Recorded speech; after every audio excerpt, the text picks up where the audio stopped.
সব কিছুই ঠিকঠাক ছিল, কিন্তু কখন জানি লাল বাতি জ্বলে ওঠে, মানে আমার মিটারের লাল বাতি, কখন জানি তেল শেষ হয়, এটা নিয়ে অনেক টেনশনে আছি। আসসালামু আলাইকুম, কি অবস্থা সবার? আরও একটি নতুন ভিডিওতে সবাইকে স্বাগতম। আমি শহরে আসছিলাম, আসার পর অনেকগুলো কাজ ছিল, কাজ কমপ্লিট করে এখন বাড়ির দিকে রওনা হচ্ছি। আমার মতো মিডল ক্লাস ফ্যামিলির ছেলের স্বপ্ন পূরণ হওয়া মানে গাড়ি কেনার আনন্দ কয় মিনিট স্থায়ী ছিল জানেন? মাত্র 2 মিনিট। 2 মিনিট পর ভাবতে শুরু করে দিয়েছি, আসলে আমি গাড়ি কিনে ভুল করলাম নাকি ঠিক করলাম।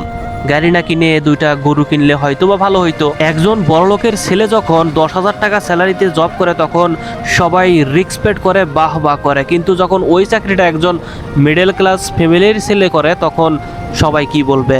এটা তার কাছে একটা অপশন, আর বড়লোকের ছেলের কাছে এটা জাস্ট চয়েস। তার কাছে অনেক অনেক অপশন আছে। গাড়ি কেনার ব্যাপারটাও ঠিক এরকম, বড়লোকের ছেলেদের ভাবতে হয় না গাড়ি কেনার কথা, আর আপনার মতো আমার মতো মিডল ক্লাস ফ্যামিলির ছেলেদেরকে অবশ্যই ভাবতে হবে। আপনাদেরকে রিকোয়েস্ট করব, নিজের টাকায় যদি কোনোদিন কিনতে পারেন অবশ্যই কিনবেন, তা না হলে বাপের টাকায় কখনো স্বপ্ন পূরণ করার চিন্তা ভাবনাও করবেন না। বাপকে কষ্ট দিয়ে কখনো আপনি সুখে থাকতে পারবেন না। তো যাই হোক, মূল কথায় আসি। আমার আগের দুইটা ইউটিউব চ্যানেল ছিল, খুবই দুঃখের বিষয়, দুইটি চ্যানেলেই আমার ডিজেবল হয়ে যাবে মনে হয়, খুব শীঘ্রই চলে যাবে। আপনাদের কাছে রিকোয়েস্ট থাকবে এই চ্যানেলে অবশ্যই একটু সাপোর্ট এবং ভালোবাসা দেখাবেন।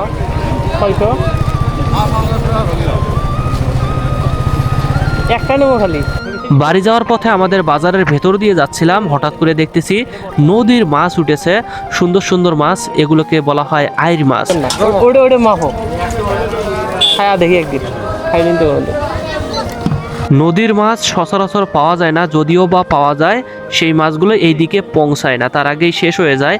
তাই একটি মাছ নিলাম, খেয়ে দেখি আসলে কিরকম স্বাদ।